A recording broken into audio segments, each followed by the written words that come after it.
Section 3. Russian contacts with the campaign. The social media campaign and the GRU hacking operations coincided with a series of contacts between Trump campaign officials and individuals with ties to the Russian government. The office investigated whether those contacts reflected or resulted in the campaign conspiring or coordinating with Russia in its election interference activities. Although the investigation established that the Russian government perceived it would benefit from a Trump presidency and worked to secure that outcome, and that the campaign expected it would benefit electorally from information stolen and released through Russian efforts, the investigation did not establish that members of the Trump campaign conspired or coordinated with the Russian government in its election interference activities.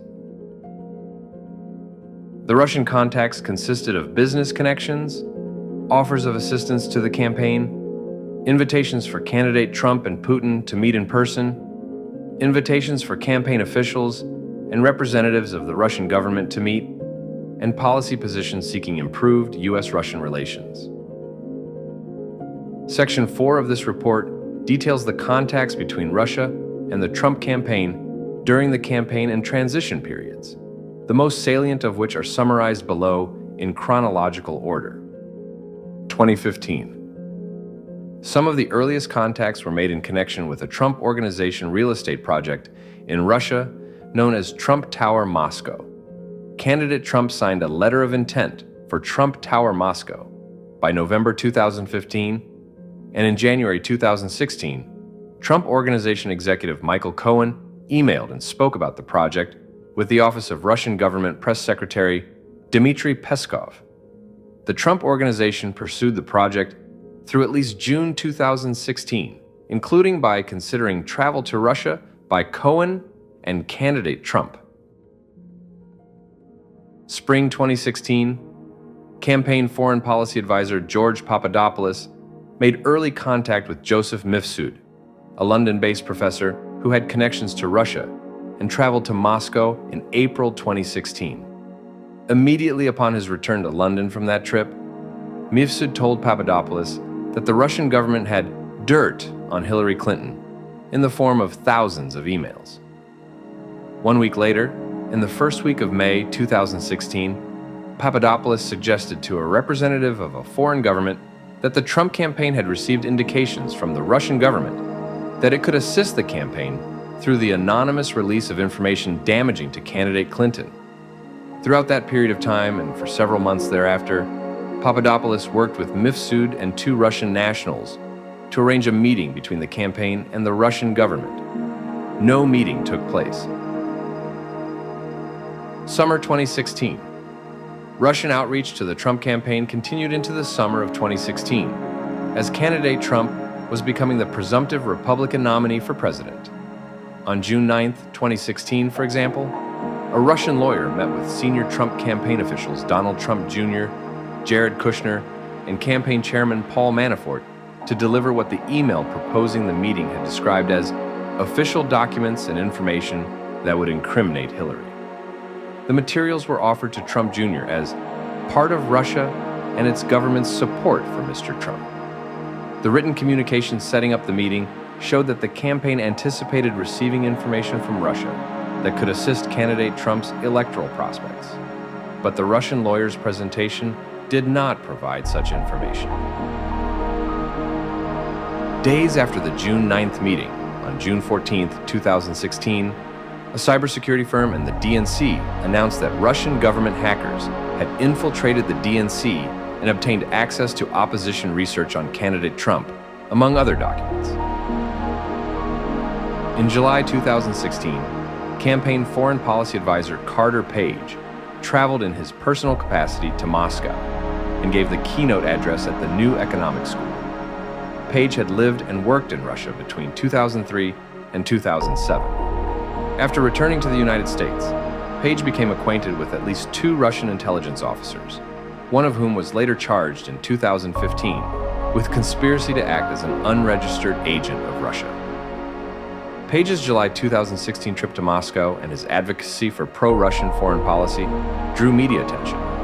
The campaign then distanced itself from Page, and by late September 2016, removed him from the campaign. July 2016 was also the month WikiLeaks first released emails stolen by the GRU from the DNC. On July 22, 2016, WikiLeaks posted thousands of internal DNC documents revealing information about the Clinton campaign. Within days, there was public reporting that U.S. intelligence agencies had high confidence that the Russian government was behind the theft of emails and documents from the DNC. And within a week of the release, a foreign government informed the FBI about its May 2016 interaction with Papadopoulos and his statement that the Russian government could assist the Trump campaign. On July 31, 2016, based on the foreign government reporting, the FBI opened an investigation into potential coordination between the Russian government and individuals associated with the Trump campaign.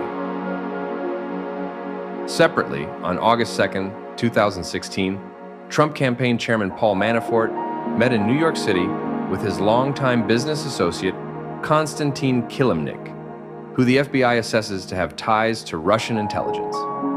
Kilimnik requested the meeting to deliver in person a peace plan for Ukraine that Manafort acknowledged to the special counsel's office was a backdoor way for Russia to control part of eastern Ukraine. Both men believed the plan would require candidate Trump's assent to succeed, were he to be elected president. They also discussed the status of the Trump campaign and Manafort's strategy for winning Democratic votes in Midwestern states. Months before that meeting, Manafort had caused internal polling data to be shared with Kilimnik, and the sharing continued for some period of time after their August meeting. Fall 2016. On October 7, 2016, the media released video of candidate Trump speaking in graphic terms about women years earlier, which was considered damaging to his candidacy. Less than an hour later, WikiLeaks made its second release. Thousands of John Podesta's emails that had been stolen by the GRU in late March 2016. The FBI and other U.S. government institutions were at the time continuing their investigation of suspected Russian government efforts to interfere in the presidential election. That same day, October 7th, the Department of Homeland Security and the Office of the Director of National Intelligence issued a joint public statement that the Russian government directed the recent compromises of emails from U.S. persons and institutions, including from U.S. political organizations. Those thefts and the disclosures of the hacked materials through online platforms such as WikiLeaks, the statement continued, are intended to interfere with the U.S. election process. Post-2016 election. Immediately after the November 8th election, Russian government officials and prominent Russian businessmen began trying to make inroads into the new administration. The most senior levels of the Russian government encouraged these efforts. The Russian embassy made contact hours after the election to congratulate the president-elect and to arrange a call with President Putin. Several Russian businessmen picked up the effort from there. Kirill Dmitriev, the chief executive officer of Russia's Sovereign Wealth Fund, was among the Russians who tried to make contact with the incoming administration. In early December, a business associate steered Dmitriev to Eric Prince, a supporter of the Trump campaign and an associate of senior Trump advisor Steve Bannon. Dmitriev and Prince later met face-to-face in January 2017 in the Seychelles and discussed U.S.-Russia relations. During the same period, another business associate introduced Dmitriev to a friend of Jared Kushner, who had not served on the campaign or the transition team. Dmitriev and Kushner's friend collaborated on a short written reconciliation plan for the United States and Russia, which Dmitriev implied had been cleared through Putin. The friend gave that proposal to Kushner before the inauguration, and Kushner later gave copies to Bannon and incoming Secretary of State Rex Tillerson. On December 29, 2016, then President Obama imposed sanctions on Russia for having interfered in the election.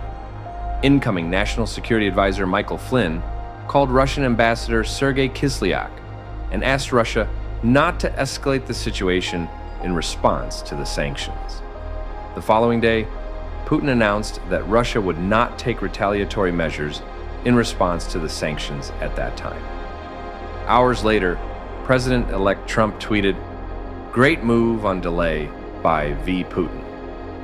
The next day, on December 31st, 2016, Kislyak called Flynn and told him the request had been received at the highest levels, and Russia had chosen not to retaliate as a result of Flynn's request.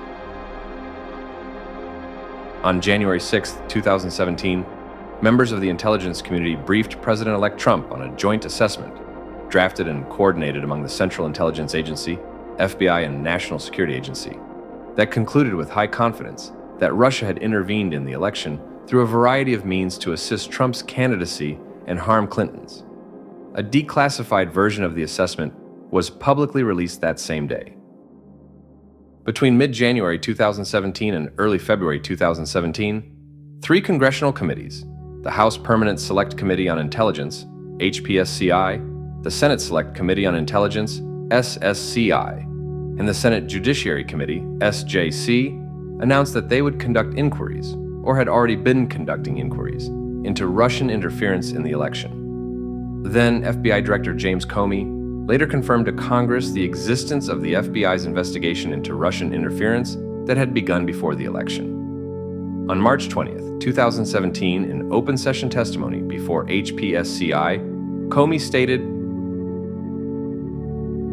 "I have been authorized by the Department of Justice to confirm that the FBI, as part of our counterintelligence mission, is investigating the Russian government's efforts to interfere in the 2016 presidential election. And that includes investigating the nature of any links between individuals associated with the Trump campaign and the Russian government, and whether there was any coordination between the campaign and Russia's efforts. As with any counterintelligence investigation, this will also include an assessment of whether any crimes were committed." The investigation continued under then-Director Comey for the next 7 weeks until May 9th, 2017, when President Trump fired Comey as FBI Director, an action which is analyzed in Volume 2 of the report. On May 17th, 2017, Acting Attorney General Rod Rosenstein appointed the special counsel and authorized him to conduct the investigation that Comey had confirmed in his congressional testimony, as well as matters arising directly from the investigation and any other matters within the scope of 28 CFR Section 600.4a, which generally covers efforts to interfere with or obstruct the investigation. President Trump reacted negatively to the special counsel's appointment. He told advisors that it was the end of his presidency, sought to have Attorney General Jeff Sessions unrecuse from the Russia investigation, and to have the special counsel removed, and engaged in efforts to curtail the special counsel's investigation and prevent the disclosure of evidence to it, including through public and private contacts with potential witnesses. Those and related actions are described and analyzed in Volume 2 of the report.